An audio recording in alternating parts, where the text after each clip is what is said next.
Hi నమస్తే అండి. ఈరోజు మనం ఇడ్లీ సాంబార్ తయారు చేసుకుందామండి. మనము ఇంట్లోనే సాంబార్ పేస్ట్ తయారు చేసుకొని ఇడ్లీ సాంబార్ తయారు చేసుకుంటున్నామండి. ఇలా చేసుకుంటే చాలా టేస్ట్గా ఉంటుంది. ఒకసారి ఎలా చేయాలో ప్రాసెస్లోకి వెళ్దాం. ముందుగా నేను ఒక కుక్కర్లోని గంట ముందు కందిపప్పు నానబెట్టేసి పసుపు వేసుకొని ఉడికించేసి పక్కన పెట్టేసుకున్నానండి. మనము సాంబార్ పేస్ట్ తయారు చేసుకుందాం. 1 టేబుల్ స్పూన్ శనగపప్పు, 1/2 టేబుల్ స్పూన్ జీలకర్ర తీసుకున్నానండి. ఒక ఇలాచి, చిన్న చెక్క, అలాగే 3 లవంగాలు, కొబ్బరి ముక్కలు, ధనియాలు 1 స్పూను, అల్లం వెల్లుల్లి ముక్కలు, అలాగే 4-5 ఎండుమిరపకాయలు వేసుకున్నానండి. వీటన్నింటినీ మనము ఒక గిన్నెలో 1 స్పూన్ ఆయిల్ వేసుకొని బాగా ఫ్రై చేసుకోవాలి. ఒక గిన్నె పొయ్యి మీద పెట్టేసుకొని అందులో 1 స్పూన్ ఆయిల్ వేసుకొని అందులో శనగపప్పు, ధనియాలు వేసుకొని ఒకసారి ఫ్రై అయిన తర్వాత అందులో 1 టేబుల్ స్పూన్ మినపప్పు కూడా వేసుకుంటున్నానండి. మీ ఇంట్లో మినపగుళ్ళు ఉంటే వేసుకోండి, లేదంటే మినపప్పైనా వేసుకోండి 1 టేబుల్ స్పూన్. ఇవి కొంచెం వేగిన తర్వాత మిగిలిన ఇంగ్రీడియంట్స్ వేసుకుంటున్నాను. అంటే కొబ్బరి ముక్కలు, అలాగే ఎండుమిరపకాయలు, ఒక ఇలాచి, దాల్చిన చెక్క, పుల్వ పువ్వు, అలాగే జీలకర్ర వేసుకొని ఒకసారి బాగా ఫ్రై చేసుకుంటున్నానండి. ఇవన్నీ ఆయిల్లో బాగా ఫ్రై అయిన తర్వాత ఇందులో కొంచెం అంత కరివేపాకు కూడా వేసుకుంటున్నానండి. కరివేపాకు వేయడం వల్ల మనకి మంచి స్మెల్ వస్తుంది. ఆయిల్లో ఏగి పేస్ట్ చేసుకుంటే మంచి స్మెల్ వస్తుంది. అలాగే అల్లం వెల్లుల్లి ముక్కలు కూడా ఫైనల్గా వేసేసుకొని ఒకసారి బాగా ఫ్రై చేసేసి మనం ఒక మిక్సీ జార్లోకి తీసేసుకోవాలండి. చల్లగా అయిన తర్వాత మనం బాగా పేస్ట్ చేసేసుకోవాలి.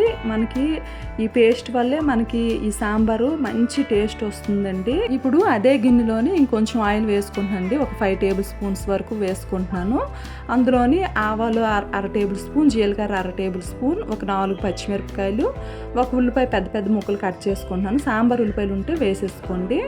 ఇవి కొంచెం ఫ్రై అవ్వాలండి. అలాగే కొంచెం కరివేపాకు వేసుకుంటున్నాను. బాగా ఫ్రై చేసుకున్న తర్వాత ఇందులో ఒక 2 టమాటీలు చిన్న చిన్న ముక్కలుగా కట్ చేసుకొని వేసుకుంటున్నాను. మరీ చిన్న పీసెస్ వద్దు, ఒక టమాటీ 4 ముక్కలు కట్ చేసుకొని వేసుకుంటే సరిపోతుంది. ఇవి వేగిన తర్వాత మనకి సాంబార్కి ఇంట్లో ఏ ముక్కలు ఉంటే వాటిని వేసుకోండి. నాకు ములంకాడ, బెండకాయలు ఉన్నాయి. వీటిని బాగా కడిగేసి ముక్కలు కట్ చేసుకొని వేసేసుకున్నాను. వీటిని కూడా మనం బాగా ఈ ఆయిల్లో బాగా ఫ్రై చేసుకోవాలండి. పచ్చివాసన పోయేంత వరకు బాగా ఫ్రై చేసుకొని ఇందులో 1/2 టేబుల్ స్పూన్ కారం వేసుకుంటున్నాను, 1/4 టేబుల్ స్పూన్ పసుపు వేసుకుంటున్నాను.